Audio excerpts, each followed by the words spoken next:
everyone. Byron again. I'm back, trying to get back into Romans. Just wanting to make sure we get a little foundation. I don't want to be too descriptive. First of all, I'm not an expert on the myths and the things that came outside the Bible. But I have been able to connect some things that are in the Bible with things that are also in mythology. But back in Romans, I'm going to read the five verses of Romans, the area that we have been talking about while we also went to Genesis. And I'm going to read them again, and then we're going to go back once again and see a verse in Judges. And then from there, I'm going to show you some modern day examples of what's occurring. But let's look at Romans 1:18 through Romans 1:23. See what God said and see how this actually looks in the real world. For the wrath of God is revealed from heaven against all ungodliness and unrighteousness of man who hold the truth in unrighteousness, because that which may be known of God is manifested in them. For God hath showed it unto them. For the invisible things of him from the creation of the world are clearly seen, being understood by the things that are made, even his eternal power and Godhead, so that they are without excuse. You've seen these things that I've created. You've seen my presence in just the mere things that you've witnessed in your life. But in verse 21, he says, because that when they knew God, they glorified him not as God, neither were thankful, but became vain in their imaginations, and their foolish heart was darkened. Professing themselves to be wise, they became fools, and changed the glory of an uncorruptible God into an image made like unto a corruptible man, and to birds, four-footed beasts, and creeping things. Now, that whole section started off, for the wrath of God is revealed from heaven against ungodliness and unrighteousness of men who hold the truth in unrighteousness. If you go back to the flood and you read just before the flood happened, that God looked on the earth and everything was corrupt. Every thought and imagination of man's heart was wicked.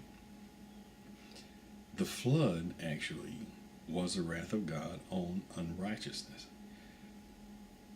at that time. Now, there's been stuff since then. So something was going on at that time that caused that to happen. But then later Paul says they're changed the glory of God into an image made like a corruptible man, into birds and four-footed beasts and creeping things. And I want to go to Judges. Just real quick in Judges, I just want to read one verse to kind of get you oriented. In Judges 2:13, it reads, and they forsook the Lord and served Baal and Ashtoreth. Now, if you remember back to our reading about Babel,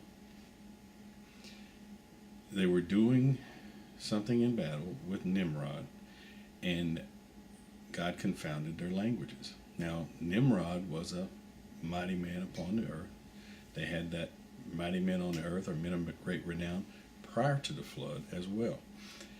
Baal, and I'll give you a couple names that just come to my attention. Baal is also a name for Nimrod.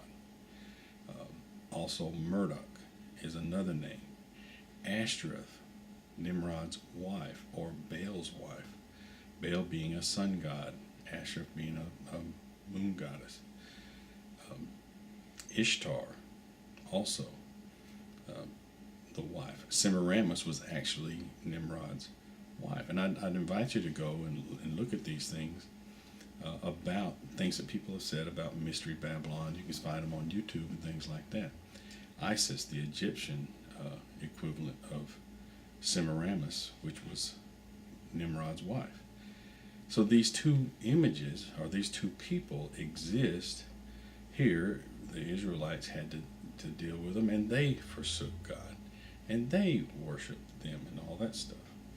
Now, my whole point in doing all this was to kind of get to the point of this hasn't died. You know, we don't know about Baal today. We don't know about Ashtoreth today, and all that stuff. But I just kind of getting to some modern day things that are in the world. And you know, I went down to our this local nation's capital about 2 years ago, and I saw something that was disturbing, and I thought, well, I don't know exactly what that means, but I just got a couple slides here that I'm going to talk about a little bit too. But I want you to look and think about the things we've talked about. This one slide just depicts a picture of the Capitol itself, and just look at how it's built. It's in I guess you would say, Art Deco style. Um, and I think about that, and they had, brick for building and slime for mortar. And then the Bible also talks about high places being built.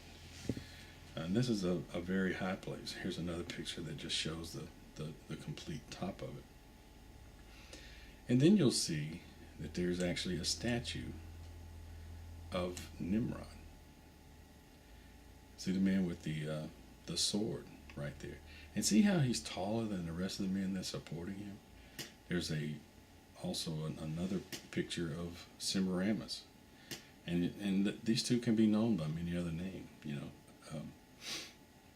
they're both being held up by what looks like regular people, but they tower over them, or they are giants. Godlike people. This all ties back to the biblical descriptions of what things were like back then. But in this case, they were for the most part tyrants, or people that ruled over them, used a religious system to rule over the people. They created mythology or myths that basically caused people to serve them. If you'll look at this particular slide, here's an offering at the feet of Semiramis, and it's an offering to her as a god. A tyrant would set up a city. Let's go back to Lamech and let's go to Nimrod. Would set up a city and cause people to serve them. And the people's service to them could be through taxes, could be through gathering of crops, gathering of crops, production of whatever, but that would all be to serve the king, the tyrant, or whatever. Now, tyranny kind of insinuates maybe really bad things. In all cases throughout history, that's not necessarily the case. However, the ultimate goal, or the ultimate thought, is that we will perfect this race and get it back to the Atlantean style, where everybody could be gods, or could eat from the fruit of the tree of knowledge of good and evil. Just going to show you some slides here. On the back of the statue of Semiramis, you'll see that there is a lady holding a child. Now, a lot of people see this depiction and they think, well, there's a lady holding a child. That's actually Semiramis and her son Tammuz. You hear about Queen of Heaven, Mother of God. Well, Tammuz is God. There is the Mother of God that you see in that statue right there. And then this other picture here surrounding her, you see people of many nations. You see Indian people, people of European descent, people in armor. You just see many nations serving the Mother of God, the Queen of Heaven, Semiramis, Isis. Pick your name, she's there. And that's where I get my thoughts on Mystery Babylon.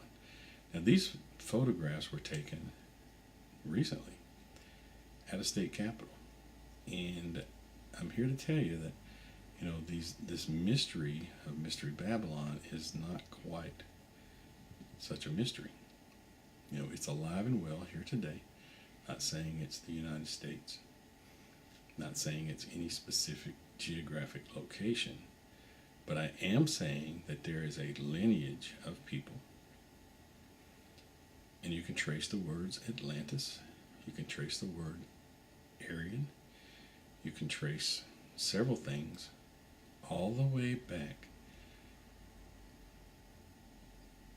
to very early stages, to the time that Cain went out of the presence of the Lord, to the time that Satan told Eve, if you eat of this fruit, you'll be as God or become as God.